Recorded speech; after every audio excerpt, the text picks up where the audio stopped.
ইব্রাহিম বিন Adham রহিমাহুল্লাহ, তার কাছে একজন লোক এসে অভিযোগ করল, কাসরাত ইয়ালি, তার পরিবারের সদস্য অনেক বেশি। এই অভিযোগ করলে তিনি বললেন, ইয়া আখি, হে আমার ভাই, উনজুর ফি, তুমি দেখো, উনজুর ইলা মানফি মানজিলিক, তোমার বাড়িতে যে সদস্য যারা আছে তুমি তাদের দিকে দেখো, দেখে তুমি তাদের দিকে দেখে বের করো যে কার রিজিকের দায়িত্ব আল্লাহর উপরে নয়।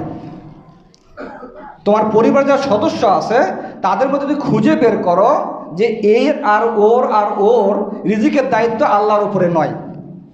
খুঁজে বের করে ফাহাউইলহু ইলাইয়া বা ইলা মানজিলি, তুমি যাদেরকে মনে করো যে অমুক আর অমুকের রিজিকের দায়িত্ব আল্লাহর উপরে নয়, ওদেরকে আমার বাড়িতে পাঠিয়ে দাও।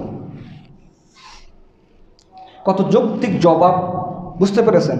ও বুঝতে পারলো নিজের ভুলটা। আসলে তুমি দেখো, তুমি যে অভিযোগ করতেছো যে তোমার বাড়ির সদস্য সংখ্যা বেশি, রিজিকের দায়িত্ব আল্লাহর উপরে নয়, তোমার রিজিকের দায়িত্ব যদি কঠিন মনে হয় তোমার কাছে, তো খুঁজে বের করো যে অমুক অমুকের রিজিকের আল্লাহর নয়, তো ওদেরকে খুঁজে বের করে ওদেরকে আমার বাড়িতে পাঠিয়ে দাও।